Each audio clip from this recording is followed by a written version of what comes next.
Brigitte Bardot, un nom devenu légendaire, est non seulement un symbole de la beauté française, mais aussi un modèle de liberté, de passion et de douleur cachée. Née le 28 septembre 1934 à Paris, elle a vécu une vie haute en couleurs, où le halo de la célébrité se mêlait aux larmes de la solitude et du deuil. À 90 ans, elle a choisi de vivre recluse dans la maison de l'Amadrague à Saint-Tropez, loin des projecteurs et de l'attention du public. Mais derrière l'image d'une star de cinéma glamour se cache une histoire complexe, où les joies éphémères se mêlent à une profonde tristesse, où les succès éclatants côtoient les échecs déchirants. La vie de Brigitte Bardot est un livre ouvert, aux chapitres chargés d'émotions, de son illustre carrière, de ses secrets cachés à son amour tumultueux, et à la mission de protection des animaux à laquelle elle a consacré le reste de sa vie. La plus grande tristesse de la vie de Brigitte Bardot fut peut-être sa relation difficile avec son fils unique, Nicolas-Jacques Charrier, né le 11 janvier 1960.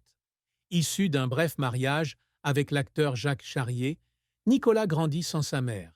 Bardot, qui avait captivé le monde par sa beauté et son style libre, ne se sentit jamais prête à devenir mère.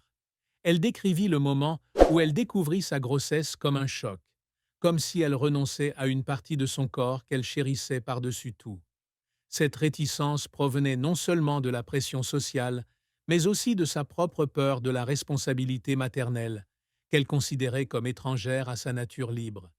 Après son divorce avec Jacques Charrier en 1962, Nicolas fut élevé par les Charrier, et la relation mère-fils fut quasiment inexistante durant toute son enfance. Ces rares rencontres ne firent qu'accentuer la distance qui les séparait, et cette blessure devint une blessure qui ne se referma jamais dans le cœur de Bardot.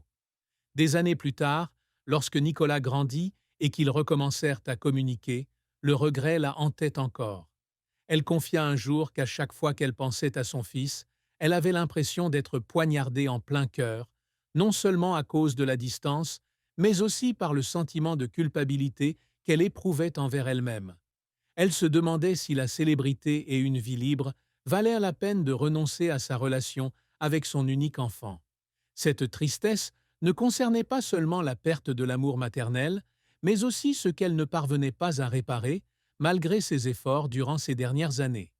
Par ailleurs, une profonde solitude constituait l'un des plus grands chagrins de sa vie. Bien qu'elle ait été au centre de l'attention, Bardot était toujours blessée par la cruauté du public et des médias. Il louait sa beauté, mais n'hésitait pas à juger chacun de ses actes et chacune de ses paroles.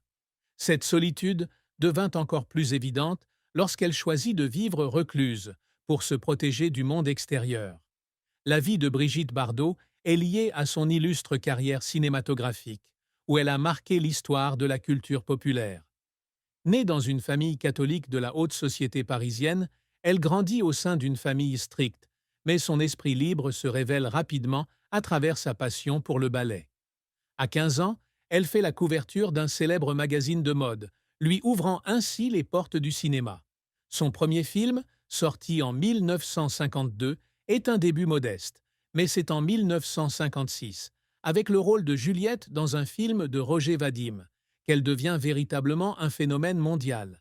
Ce film est non seulement un succès commercial, mais redéfinit également le concept de liberté sexuelle à l'écran.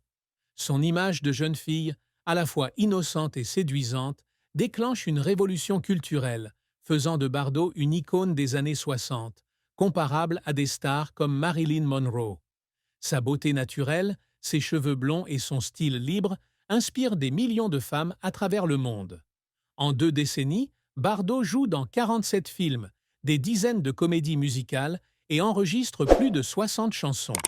Parmi ses œuvres marquantes, on peut citer un film de 1960 où elle a démontré son talent d'actrice émotionnelle et remporté des prix internationaux, et une comédie de 1959, largement appréciée pour son charme. De 1969 à 1978, elle a également été choisie comme modèle pour Marianne, symbole français de la liberté, un honneur que peu de gens ont jamais reçu. Ces succès ont non seulement confirmé le talent de Bardot, mais ont également fait d'elle une icône culturelle, influençant profondément la mode, la musique et le style de vie. Elle a popularisé le style des jupes à carreaux, des bikinis et des cheveux longs et flottants, devenant un modèle pour toute une génération. Cependant, sa carrière n'a pas toujours été rose. Certains films, comme celui de 1969, n'ont pas rencontré le succès escompté, et elle a souvent été critiquée pour son jeu d'actrice, trop axé sur sa beauté physique.